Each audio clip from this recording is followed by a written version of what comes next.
America ने Iran पर एक बार फिर बहुत बड़ा सैन्य हमला कर दिया है। जी हां, अमेरिकी राष्ट्रपति डोनाल्ड ट्रंप और रक्षा मंत्री पीट हेग्सेथ की चेतावनी के कुछ ही घंटों बाद अमेरिकी सेना ने ईरान के कई ठिकानों को बमबारी से दहला दिया है।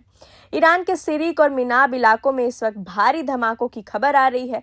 तनाव इतना बढ़ गया है कि पूरे ईरान में हड़कंप मच गया है। सिरिक और मिनाब के अलावा बंदर अब्बास, कैश्म द्वीप और गोगार्क जैसी जगहों से भी लगातार धमाकों की आवाजें सुनाई दे रही हैं। इन हमलों को देखते हुए ईरानी अधिकारियों ने आनन फानन में कई जगहों पर अपने एयर डिफेंस सिस्टम यानी मिसाइल रोकने वाली प्रणालियों को एक्टिव कर दिया है। वहां की सुरक्षा एजेंसियां पल पल स्थिति पर नजर रखे हुए हैं। अब आपके मन में सवाल होगा कि अचानक ये हमला क्यों हुआ, तो आपको बता दें कि अमेरिकी राष्ट्रपति डोनाल्ड ट्रंप और उनके रक्षा मंत्री पीट हेग्सेथ ने पहले ही साफ लफ्जों में चेतावनी दी थी। उन्होंने कहा था कि अगर ईरान ने अपना रुख नहीं बदला तो अमेरिका उसके अहम ठिकानों को निशाना बनाकर सैन्य कार्रवाई और तेज करेगा, और हुआ भी वही। चेतावनी के कुछ ही घंटों बाद अमेरिका ने ईरान पर ताबड़तोड़ नए हमले शुरू कर दिए। इस पूरे हमले पर अमेरिकी सेना का क्या कहना है, ये जानना बेहद जरूरी है। अमेरिकी सेंट्रल कमांड यानी सेंटकॉम ने बयान जारी कर बताया कि राष्ट्रपति और सेना के सर्वोच्च कमांडर के आदेश पर अमेरिकी सेना ने 10 जून की शाम 5:15 बजे से ईरान के कई ठिकानों पर अतिरिक्त आत्मरक्षा हमले शुरू किए हैं। सेंटकॉम ने साफ साफ कहा कि ये हमले ईरान की बेवजह और लगातार जारी आक्रामक हरकतों का जवाब है।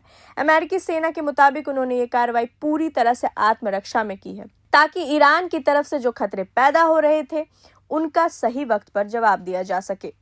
लेकिन कहानी यहीं खत्म नहीं होती। अमेरिका के इस हमले के बाद ईरान ने भी एक बहुत बड़ा और खतरनाक कदम उठा लिया है, जिससे पूरी दुनिया में हड़कंप मच गया है।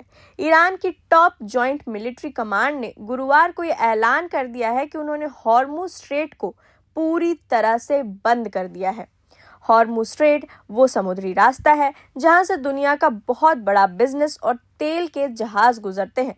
ईरान ने साफ कह दिया है कि अब इस रास्ते से किसी भी तेल टैंकर या कमर्शियल जहाज को गुजरने की इजाजत नहीं होगी। और तो और ईरान ने सीधे धमकी भी दी है कि जो भी जहाज इस रास्ते से निकलने की कोशिश करेगा उसे सीधे निशाना बनाया जाएगा। इस घोषणा के कुछ ही देर बाद ईरानी मीडिया ने दावा भी कर दिया कि हॉर्मुज स्ट्रेट से गुजरने की कोशिश कर रहे 2 जहाजों पर उनकी रिवॉल्यूशनरी गार्ड्स ने एक्शन लिया है, यानी उन्हें निशाना बनाया है। हालांकि इस पर अमेरिका का दावा कुछ अलग है।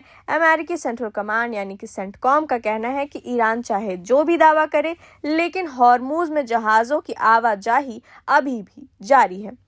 खैर, दावे और जवाबी दावे जो भी हों, लेकिन इस वक्त जमीनी हकीकत ये है कि अमेरिका और ईरान के बीच की ये जंग बेहद खतरनाक मोड़ पर पहुंच चुकी है। पूरे इलाके में युद्ध जैसे हालात बन गए हैं। इस बड़ी खबर पर हमारी नजर बनी रहेगी। जैसे ही कोई नया अपडेट आएगा, हम सबसे पहले आप तक लेकर आएंगे। अब बने रहें प्रभात खबर के साथ। प्रभातखबर.com, विश्वास वही, रफ्तार नहीं।